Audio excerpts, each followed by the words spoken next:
मतदानाचा दिनांक 15 जानेवारी 2026, मतमोजणीचा दिनांक 16 जानेवारी 2026. राज्यात महापालिका निवडणुकांचं बिगुल वाजलं.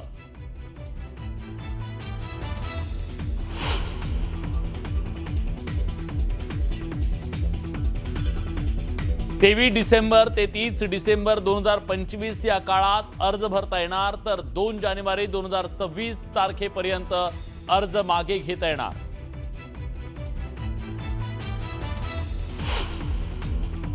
यामध्ये राष्ट्रवादी काँग्रेस आणि भारतीय जनता पार्टी समोरासमोर लढताना त्या ठिकाणी पाहायला मिळतील. पण असं असलं तरी ही मैत्रीपूर्ण लढत असेल, याच्यामध्ये कुठेही कटुता नसेल. पुणे महानगरपालिका निवडणुकीत अजित पवारांच्या राष्ट्रवादीशी युती नाही. मुख्यमंत्री देवेंद्र फडणवीसांचं स्पष्टीकरण. राष्ट्रवादीशी युती नाही, मात्र मैत्रीपूर्ण लढू. शिवसेनेसोबत ठिकठिकाणी भाजपची मात्र युती. मुंबईची जनता महायुती सोबतच राहणार. दोन्ही ठाकरे बंधूंचं काँग्रेसही सोबत आली तरी महायुती जिंकेल. मुख्यमंत्री फडणवीसांनी व्यक्त केला विश्वास.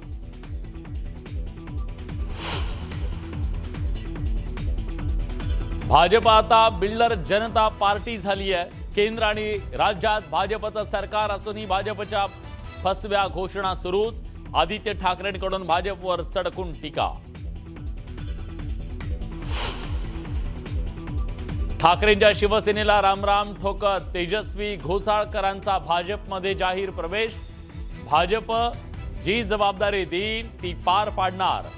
पक्ष प्रवेशावेळी तेजस्वी घोसाळकरांची प्रतिक्रिया.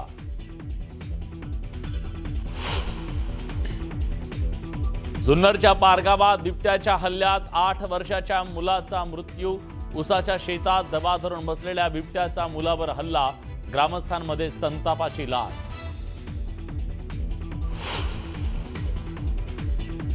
बिबट्यांच्या हल्ल्याविरोधात संगमनेरमध्ये जनआक्रोश मोर्चा. 2 दिवसांपूर्वी बिबट्याच्या हल्ल्यात 4 वर्षाच्या मुलाचा मृत्यू.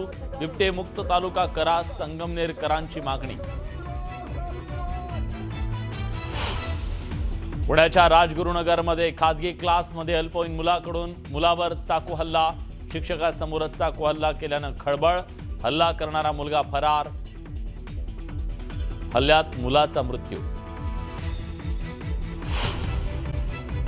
गेल्या अनेक वर्षांपासून म्हणजे 3.5 वर्षांपासून प्रलंबित असलेल्या महानगरपालिकांच्या निवडणुकांचा अखेर बिगुल वाजलंय. राज्यातल्या 29 महानगरपालिकांच्या निवडणुका जाहीर झाल्यात. मुंबईसह राज्यातल्या सर्वच महापालिकांच्या निवडणुकांच्यासाठी 15 जानेवारीला मतदान होणार आहे, तर 16 जानेवारीला मतमोजणी होईल. एकूण 2879 जागांसाठी या निवडणुका होणार आहेत आणि या निवडणुकांच्यासाठी 23 ते 30 डिसेंबरच्या दरम्यान उमेदवारी अर्ज करता येणार आहे. त्यामुळे आता सर्व राजकीय पक्षांनी कंबर कसली आहे. कुठे सत्ताधारी महायुती एकत्र असणार आहे, तर कुठे दोस्तीत कुस्ती होणार आहे. मवियामध्ये तसंच काहीसं चित्र पाहायला मिळू शकतं.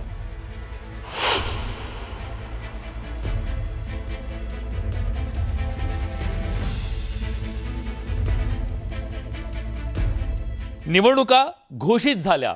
हा कार्यक्रम कसा असणार आहे एकदा नजर टाकूया, कारण हजारो इच्छुकांसाठी हा कार्यक्रम अतिशय महत्त्वाचा असणार आहे. निवडणुकांच्या या कार्यक्रमामध्ये सगळ्यात महत्त्वाची तारीख अर्ज भरण्याची. 23 ते 30 डिसेंबर या कालावधीमध्ये इच्छुक उमेदवारांना आपला उमेदवारी अर्ज भरता येणार आहे. अर्ज भरण्याची तारीख आपण बघितली 30 तारखेपर्यंत आहे. मतदान 15 जानेवारीला होणार आहे. निकाल 16 जानेवारीला असणार आहे. 16 जानेवारीला कळेल तुमच्या शहराची सत्ता नेमकी कोणाच्या हातात आहे. तर 23 ते 30 डिसेंबरच्या दरम्यान 30 डिसेंबरला अर्ज भरणं, 2ला मागे घेणं आणि 3ला वाटप करणं असं आहे. 16 तारखेला निकाल, 15 तारखेला मतदान, अशा प्रकारची ही सगळी निवडणुकीची प्रक्रिया पार पडणार आहे या सगळ्या काळामध्ये.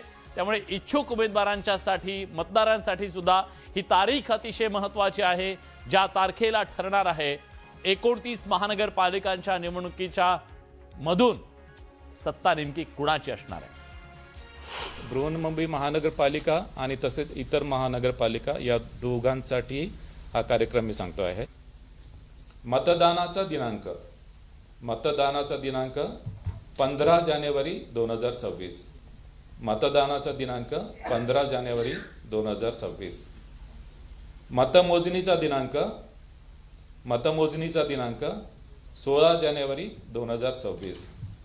मतमोजणीचा दिनांक 16 जानेवारी 2026. आम्ही महायुती करण्याचा प्रयत्न करतो. जास्तीत जास्त ठिकाणी भाजप आणि शिवसेनेची युती होईल. काही ठिकाणी भाजप शिवसेना राष्ट्रवादी युती होईल. एखाद दोन ठिकाणी भाजपा राष्ट्रवादी युती देखील होताना आपल्याला पाहायला मिळेल. निवडणूक आहे 15 जानेवारी. 15 जानेवारी म्हणजे संक्रांत, म्हणजे महिलांचा सण, आणि त्याच वेळेला महिलांना अडकवायचं म्हणजे घरामध्ये. ठीक आहे, निवडणूक होऊ घातलीच आहे, सगळे रेडी आहेत. पण एकंदरीत पाहायला गेलं तर 15 तारखेला मतदान आणि परत 16 जानेवारीला जे आहे ते निकाल देखील जे आहे मतमोजणी पार पडणार आहे. सगळ्या गोष्टी चांगल्या आहेत. पण सगळ्यांचं लक्ष असणार आहे त्या म्हणजे 29 महानगरांमध्ये होणाऱ्या या निवडणुकीत ज्यांची प्रतिष्ठा पणाला लागलेली आहे, ज्यांच्या अस्तित्वाची ही लढाई असणार आहे. बिग फाईट्स कुठल्या आहेत एकदा ग्राफिक्सच्या माध्यमातून नजर टाकूया. उद्धव ठाकरेंची शिवसेना, एकनाथ शिंदेंची शिवसेना आणि देवेंद्र फडणवीस या तिघांची प्रतिष्ठा मुंबईमध्ये पणाला लागलेली आहे.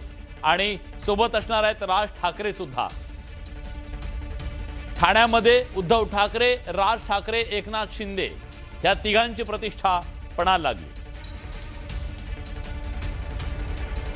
तर नवी मुंबई महानगरपालिकेमध्ये उपमुख्यमंत्री एकनाथ शिंदे आणि भाजपचे नेते गणेश नाईक यांच्यातली फाईट, तगडी फाईट पाहायला मिळणार.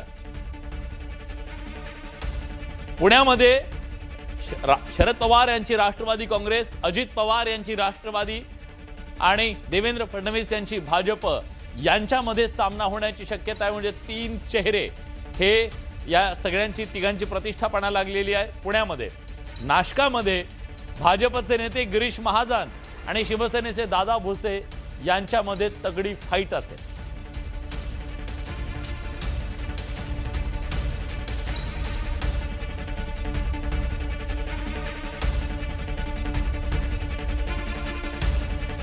तर या सगळ्या प्रतिष्ठित अशा या लढती असणार आहे. प्रत्येक शहरावरती आपलं सत्ता असावी याच्यासाठी ही घनघोर लढाई असणार आहे. आणि निवडणुकींची घोषणा होण्याच्या आधीच विरोधकांनी सत्ताधाऱ्यांवरती मतचोरीचा आरोप केला. त्यासोबत मतदार याद्यांमधल्या घोळाचं काय हा सवाल विरोधकांनी उपस्थित केला. त्या निवडणूक आयोगाच्या इलेक्टरल रोल्सवर, ड्राफ्ट रोल्सवर आम्ही आक्षेप घेतले होते. लाखोमध्ये आक्षेप घेतले होते. त्याचं उत्तर अजून तरी आलेलं नाही आहे. त्यांच्या मुख्य निवडणूक कार्यालयातून फायनल रोल कोणाच्या हाती गेलेला नाही. म्हणजे हे फायनल रोल येणार कधी? आणि आज निवडणुका घोषित झाल्यानंतर फायनल रोलमध्ये देखील लाखो चुका असतील तर नेमकं सोडवणार कोण? निष्पक्ष आणि पारदर्शक निवडणूक करण्याची इच्छा ही भाजपची आणि निवडणूक आयोगाची नाही आहे. आज भाजप आणि निवडणूक आयोग दोघेही वेगळे नाही. जर ह्या निवडणुका पारदर्शक पद्धतीने झालेल्या नाही, निष्पक्ष पद्धतीने झाल्या नाही तर बीजेपीचं पतन होईल. पण हे होत असताना या देशाची लोकशाही आणि देशाचं संविधान हे सुद्धा अडचणीत आलेलं आहे. मला वाटतं हारण्यापूर्वीच त्यांनी करण्याचा तयार ठेवलेली आहेत. त्यांना माहिती आपला दारुण पराभव या ठिकाणी होणार आहे. एकही महापालिकेत त्यांना काँग्रेस केंद्र कोणाच्या वाटेवर जाणार नाही. आणि त्यामुळे आता मग सांगायचं काय? मग ते सांगते त्यावेळेला आम्ही म्हटलं होतं की निवडणुका पारदर्शक झाल्या नाही, दुबार नावं काढले नाही, तुम्ही यंत्रामध्ये बदल झाला, त्याच्यामध्ये काहीतरी त्यांनी घोळ केलेला आहे, तुम्ही बॅलेट पेपरवर मतदान घ्यायला पाहिजे होतं. हे सगळी कारणं त्यांची तयार आहेत आणि त्यासाठी मुद्दाम ते आता ग्राउंड तयार करत आहेत.